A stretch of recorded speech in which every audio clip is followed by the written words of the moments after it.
Dear students, आज के इस वीडियो में मैं क्लास 10th के स्टूडेंट्स के लिए साइंस में बायोलॉजी के 4th lesson heredity and evolution अर्थात आनुवांशिकता और जैव विकास में आज आपको लैमार्कवाद का सिद्धांत स्पष्ट कर रहा हूँ।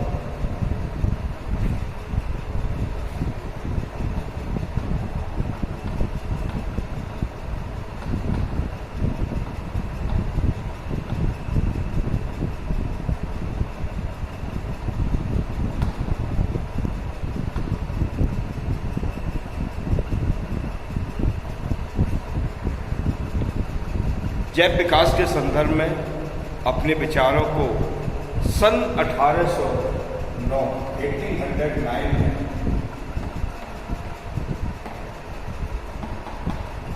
जीन बैप्टिस्ट डी लैमार्क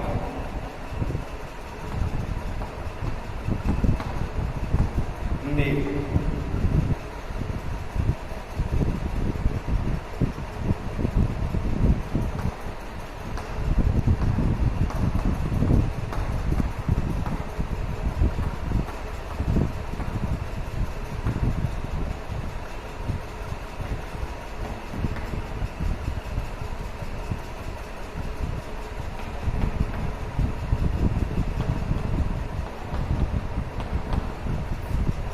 अपनी पुस्तक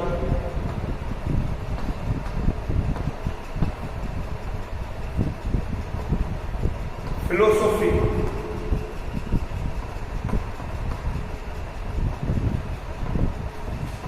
जूलॉजी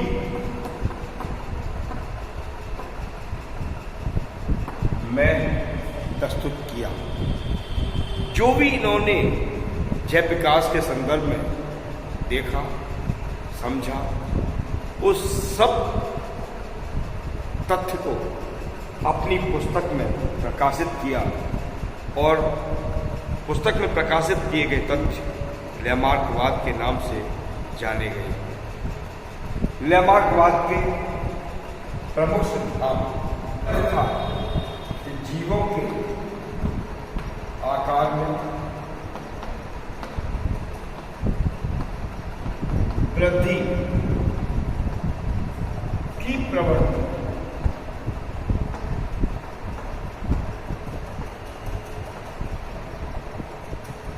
हम इसको कह सकते हैं tendency to increase in organism. देखिए, जो भी जीवधारी हैं इस संसार में, सभी जीवधारियों में वृद्धि है। चूंकि शरीर की कोशिकाएं विभाजित होती हैं और शरीर की कोशिकाओं के विभाजित होने से आकार में परिवर्तन होता है, अर्थात आकार में वृद्धि होती है। दूसरा जो तथ्य था, वातावरण का सीधा प्रभाव,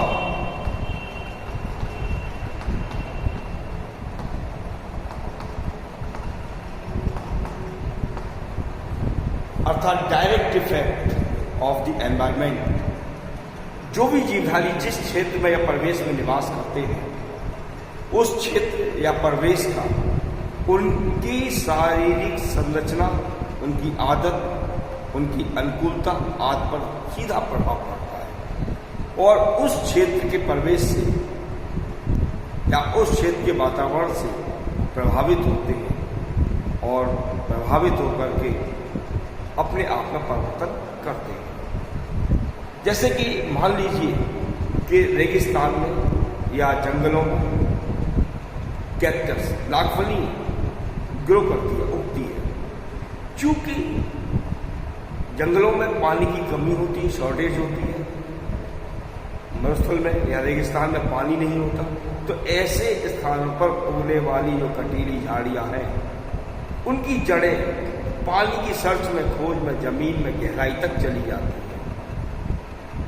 अर्थात हम कह सकते हैं कि लैमार्क का तथ्य था कि वातावरण का सीधा प्रभाव, जो भी जीवधारी जिस क्षेत्र में या वातावरण में निवास कर रहा है, उस क्षेत्र या वातावरण से वह पूर्ण रूप से प्रभावित होता है। थर्ड स्टेप था अंगों का उपयोग एवं अनुपयोग।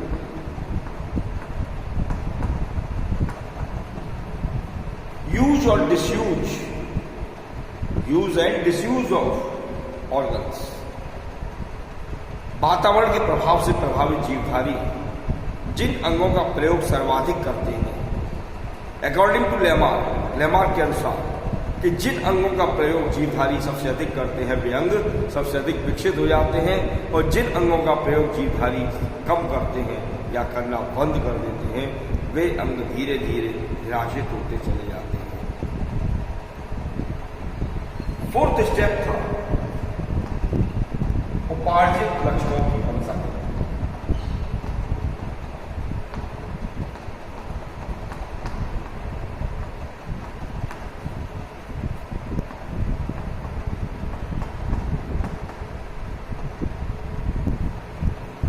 Inheritance of acquired characters.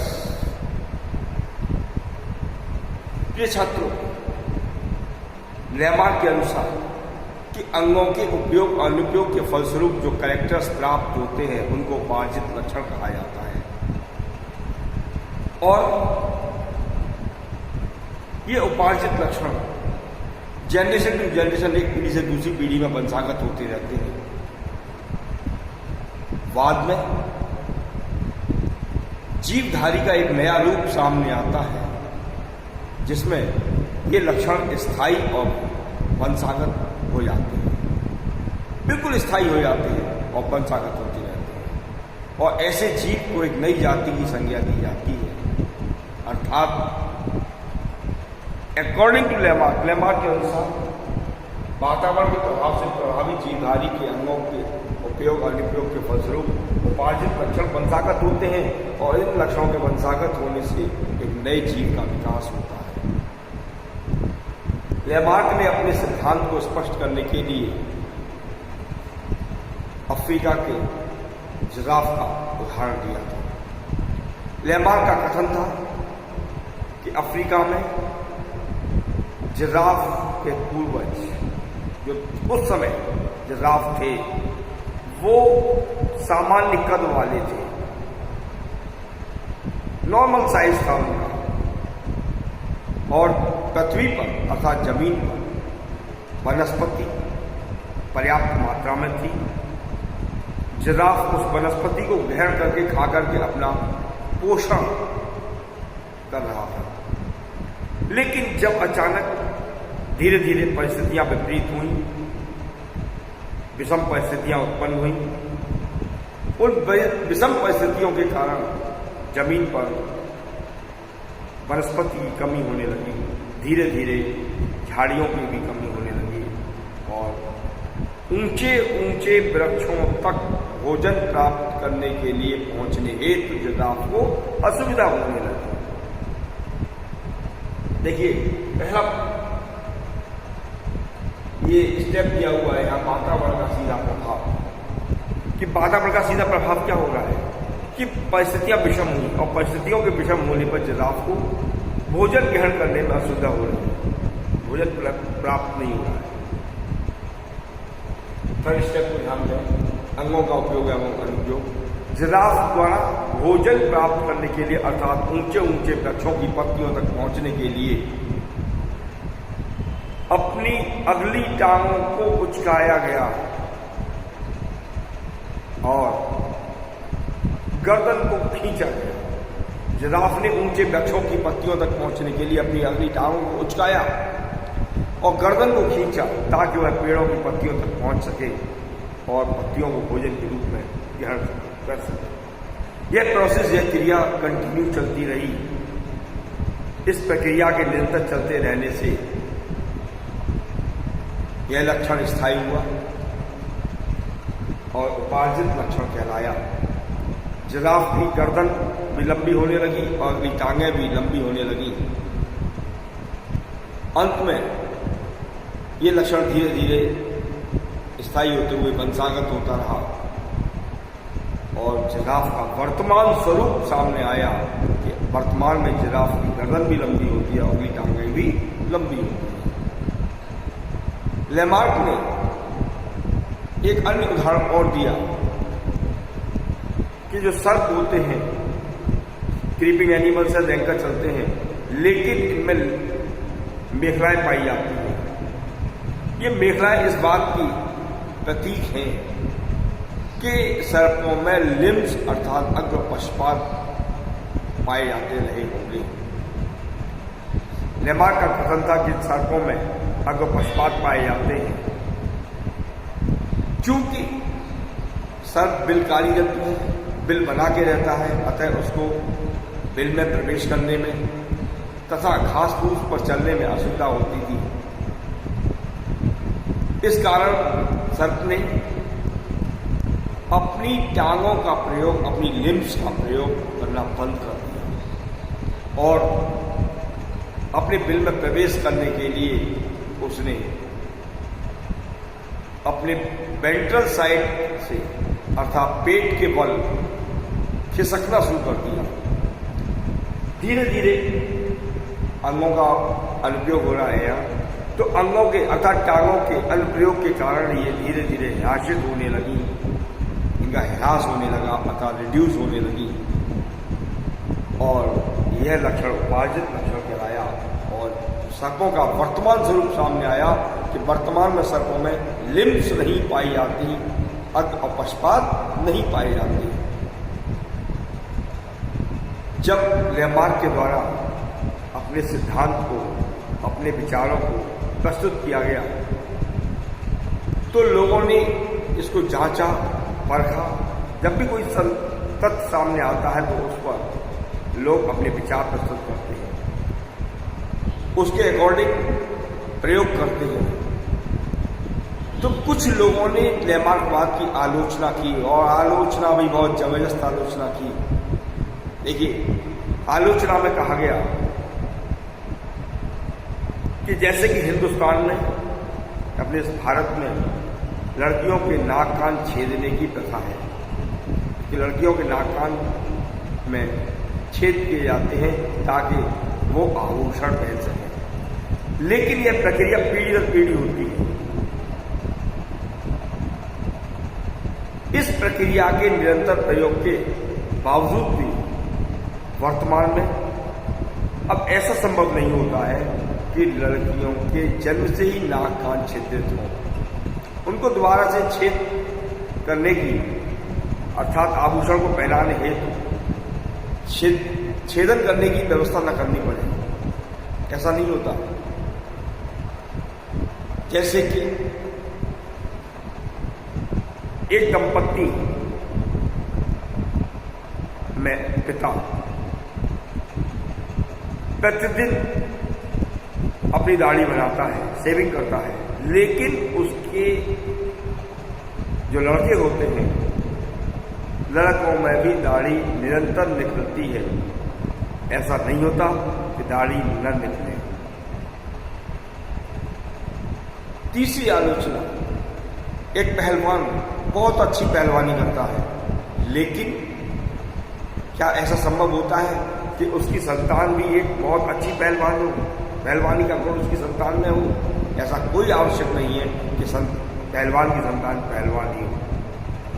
एक अच्छा संगीतज्ञ, एक अच्छा कलाकार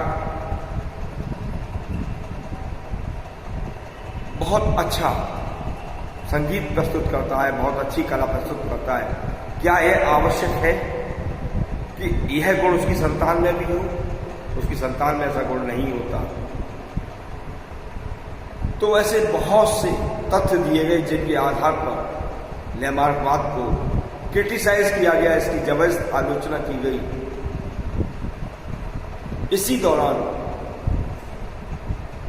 एक वैज्ञानिक बीजमैन ने अपने तथ्य को प्रस्तुत किया। उसने सत्यता को जांचने के लिए, बीजमैन ने सत्यता को परखने के लिए कई पीढ़ियों तक चूहों को पाला और चूहों को पालने के बाद उसने पीढ़ी दर पीढ़ी चूहों की दुम अर्थात पूंछ को काटा। जब पूंछ को निरंतर हर पीढ़ी में काटा जा रहा है तो इसका अर्थ है कि पूंछ का उपयोग नहीं हो रहा है, पूंछ का अनुपयोग हो रहा है। ऐसी स्थिति में लैमार्क के अनुसार पूंछ निराशित होनी चाहिए और अंत में गायब हो जानी चाहिए, लुप्त हो जानी चाहिए। बट ऐसा नहीं हुआ। पूंछ का गायब होना तो दूर, छोटी भी नहीं हुई पूंछ। तो इस आधार पर बीजमैन ने कहा कि जीवधारियों के केवल वही लक्षण एक पीढ़ी से दूसरी पीढ़ी में माता पिता से पहुंचते हैं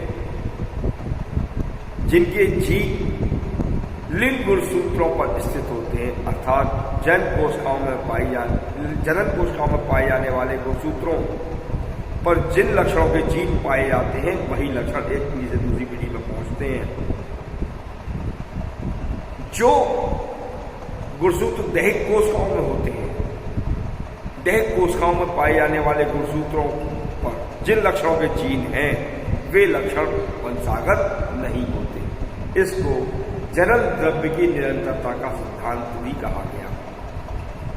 और इसके आधार पर बीजमैन ने इस बात को स्पष्ट किया कि पूंछ पीढ़ी दर पीढ़ी काटने के बावजूद भी वह लुप्त नहीं हुई, छोटी नहीं हुई। क्यों? क्योंकि यह एक सोमैटिक कैरेक्टर है, दैहिक लक्षण है। इसके जीन केवल दैहिक कोशिकाओं पर ही पाए जाते हैं, दैहिक कोशिकाओं के गुणसूत्रों में ही पाए जाते हैं। जन कोशिकाओं पर पाए जाने वाले गुणसूत्रों पर इसके जीन नहीं होते। यह एक आनुवांशिक लक्षण नहीं है। इसलिए लैमार्कवाद जैव विकास की प्रक्रिया को समझाने में असफल रहा। प्रिय छात्रों, आज के इस वीडियो में मैंने आपको लैमार्कवाद के बारे में जानकारी दी। यदि मेरा वीडियो आपको पसंद आ रहा हो तो इसे लाइक करना न भूलें, साथ ही शेयर भी करें। और जिन्होंने मेरे चैनल को सब्सक्राइब नहीं किया है, मेरे चैनल को सब्सक्राइब कर लें ताकि आने वाले वीडियोज़ की नोटिफिकेशन आपको सबसे पहले उपलब्ध हो सके। Thank you.